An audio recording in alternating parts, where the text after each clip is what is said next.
So ಇವತ್ತು ನಾನು Kawasaki India ಬಗ್ಗೆ ನನ್ನ ಒಪಿನಿಯನ್ ಕೊಡ್ತೀನಿ. ಸೊ ನೀವೇ ನೋಡ್ಬೋದು ಜಾಪನೀಸ್ ಬ್ರ್ಯಾಂಡ್ ಅವರು ಜಾಸ್ತಿ ಸೀರಿಯಸ್ ಇರಲಿಲ್ಲ until 2025-2026 especially about India. Around the world also ಅಷ್ಟೊಂದು ಸೀರಿಯಸ್ ಇರಲಿಲ್ಲ, ಬಟ್ ಇವಾಗ ಸ್ವಲ್ಪ ಚೇಂಜಸ್ ನೋಡ್ಬೋದು.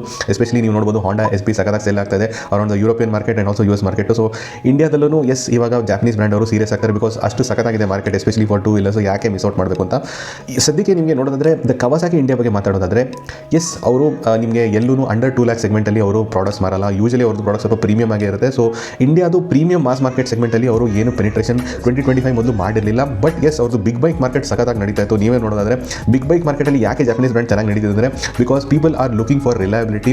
ಒಂದು ಬುಲೆಟ್ ಪ್ರೂಫ್ ಇಂಜಿನ್ ತೊಗೊಬೇಕಂತ ಇರುತ್ತೆ ಬಿಕಾಸ್ ಅಷ್ಟೊಂದು ದುಡ್ಡು ಹಾಕ್ಬಿಟ್ಟು ಒಂದು ಬುಲೆಟ್ ಪ್ರೂಫ್ ಇಂಜಿನ್ ಸಿಗಬೇಕಲ್ವಾ. ಸೊ ಅದಕ್ಕೋಸ್ಕರ ಅವರು ಡೆಫಿನೆಟ್ಲಿ ಜಾಪನೀಸ್ ಬ್ರ್ಯಾಂಡ್ ಕಡೆ ನೋಡ್ತಾರೆ. ಆ್ಯಂಡ್ ಅದರಲ್ಲಿ Kawasaki was giving a very good value for money. ಯಾವುದೇ ಅವ್ರದ್ದು ಪ್ರಾಡಕ್ಟ್ಸ್ ನೋಡಿದ್ರೆ ಅವ್ರದ್ದು obviously the most popular product ಬಂದು Z900. ಅದು ಬಿಟ್ಟರೆ ನಿಮಗೆ ಇದು ವರ್ಸಸ್ ನೋಡ್ಬೋದು 650 ಆರ್ 1100. ಆ್ಯಂಡ್ ಆಲ್ಸೋ ಅವ್ರದ್ದು ZX 10R 6R and currently ಇದು 4R ಕೂಡ ಇವಾಗ ಚೆನ್ನಾಗಿ ಸೇಲ್ಸ್ ನಡೀತಾ ಇದೆ. ಬಟ್ ಮಾಸ್ ಮಾರ್ಕೆಟಲ್ಲಿ ಅಷ್ಟು ಪೆನಿಟ್ರೇಷನ್ ಇರಲಿಲ್ಲ. ಬಟ್ ಕರೆಂಟ್ಲಿ ನೀವು ನೋಡ್ಬೋದು especially 2025 when they launch the KLX 230 Japanese dirt bike for Indian market. Dirt bike in the sense ನಿಮಗೆ ಎಕ್ಸ್ಪಲ್ಸ್ ಹೆಸರಲ್ಲಿತ್ತು, ಬಟ್ ಒಂದು ಪ್ರಾಪರ್ ಜಾಪನೀಸ್ ದರ್ಟ್ ಬೈಕ್ ಇರಲಿಲ್ಲ. ಬಟ್ ಥ್ಯಾಂಕ್ಫುಲಿ ಕವಾಸಾಕಿ ಅವರು ಲಾಂಚ್ ಮಾಡಿದ್ದು KLX 230ನ. That was great. But unfortunately ಅದು ಚೆನ್ನಾಗಿ hit ಆಗಿಲ್ಲ ಬಿಕಾಸ್ ಪ್ರೈಸಿಂಗ್ ತುಂಬಾ ಎಕ್ಸ್ಪೆನ್ಸಿವ್ ಆಗಿತ್ತು, budget out of Indian context ಇತ್ತು. ಬಟ್ ಥ್ಯಾಂಕ್ಫುಲಿ ಅವರು ದ ಇಂಡಿಯನ್ ವರ್ಷನ್ ಲಾಂಚ್ ಮಾಡಾದ್ಮೇಲಿಂದ ಪೀಪಲ್ದು ರೆಸ್ಪಾನ್ಸ್ ಚೆನ್ನಾಗಿ ಬರ್ತಾ ಇದೆ.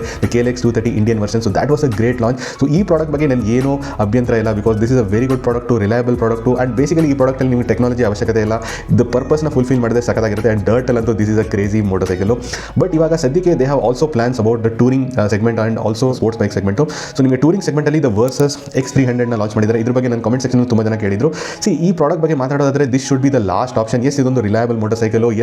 ಇದು twin cylinder motorcycle and Kawasaki brand name ಸಿಗುತ್ತೆ ನಿಮಗೆ. ಬಟ್ ದ ಥಿಂಗ್ ನಿಮಗೆ ಇದು ಅಷ್ಟು ಟೆಕ್ನಾಲಜಿಕಲಿ ಅಡ್ವಾನ್ಸ್ ಇಲ್ಲ, ಸ್ವಲ್ಪ outdated product. So basically Kawasaki ಅವರು ಇದನ್ನ ಡಂಪ್ ಮಾಡಿಬಿಟ್ಟಿದ್ದಾರೆ ಇಂಡಿಯನ್ ಮಾರ್ಕೆಟಲ್ಲಿ ಅಷ್ಟೇ. But the good part is ಏನಂದರೆ ಇದನ್ನ ಒಳ್ಳೆ ಪ್ರೈಸಲ್ಲಿ ಲಾಂಚ್ ಮಾಡಿದ್ದಾರೆ. ನಿಮಗೆ 3.4-3.5 lakhs ಎಕ್ಸ್ ಶೋರೂಮಲ್ಲಿ ಇದೆ. So that is a very good pricing for this product. But I would say ನೀವು ಬೇರೆ ಎಲ್ಲ ವೆಹಿಕಲ್ ನೋಡಿ, Himalayan, KTM 390 adventure X, also ನೀವು RTX 300 ನೋಡ್ಬೋದು, ಒಳ್ಳೆ ಪ್ರಾಡಕ್ಟ್ ಇದೆ.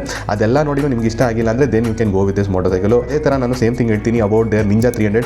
ರೀಸೆಂಟ್ಲಿ ಇವಾಗ ಅದನ್ನು ಅವರು ರೀಲಾಂಚ್ ಮಾಡಿದ್ದಾರೆ at very good price 3.4 lakhs ex ಶೋರೂಮಲ್ಲಿ. So that is a great news especially sports ಎಂಥೂಸಿಯಾಸ್ಟ್ಗೆ. ಬಟ್ ಅಗೇನ್ ಅದೇ ವಿಚಾರ ಆಗುತ್ತೆ ನಿಮಗೆ, ಇದು ಔಟ್ಡೇಟೆಡ್ ಪ್ರಾಡಕ್ಟ್. ಇದರಲ್ಲಿ ನಿಮಗೆ ಟ್ರಾಕ್ಷನ್ ಕಂಟ್ರೋಲ್ ಇಲ್ಲ, ರೈಡ್ ಬೈ ವೈರ್ ಟೆಕ್ನಾಲಜಿ ಇಲ್ಲ. ಸೊ ತುಂಬಾ ಔಟ್ಡೇಟೆಡ್ ಆಗಿದೆ. ಬಟ್ ನಿಮಗೆ KTM ಆರ್ ಅಪಾಚೆ, TVS ಅವ್ರದ್ದು ಯಾವುದೇ ಪ್ರಾಡಕ್ಟ್ಸು ನಿಮಗೆ ಟ್ವಿನ್ ಸಿಲಿಂಡರ್ ಇಲ್ಲ, ಬಟ್ ನಿಮಗೆ ಒಳ್ಳೆ ಟೆಕ್ನಾಲಜಿ ಇದೆ, ಒಳ್ಳೆ ಪವರ್ ಆ್ಯಂಡ್ ಪರ್ಫಾರ್ಮೆನ್ಸ್ ಕೊಡುತ್ತೆ. ಸೊ ಅದು ಇಷ್ಟ ಆಗಿಲ್ಲ ಅಂದರೆ ಇದಕ್ಕೆ ಬನ್ನಿ ನಿಮಗೆ for Japanese motor cycle. Also ನಿಮಗೆ ಯಮಹಾದು ಬೇರೆ ಪ್ರಾಡಕ್ಟ್ಸ್ ಇದೆ R3 and MT03.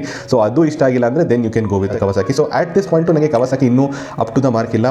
V have to look at the KLE 500. So ಅದು ಲಾಂಚ್ ಆದಾಗ ನೋಡಬೇಕಾಗುತ್ತೆ ಬಿಕಾಸ್ ಅದು ಒಂದು ಹೊಸ ಪ್ರಾಡಕ್ಟು. ಇಂಡಿಯಾದಲ್ಲಿ ಯಾವ ಪ್ರೈಸಲ್ಲಿ ಲಾಂಚ್ ಮಾಡ್ತಾರೆ ಅಂತ ನೋಡಬೇಕಾಗುತ್ತೆ.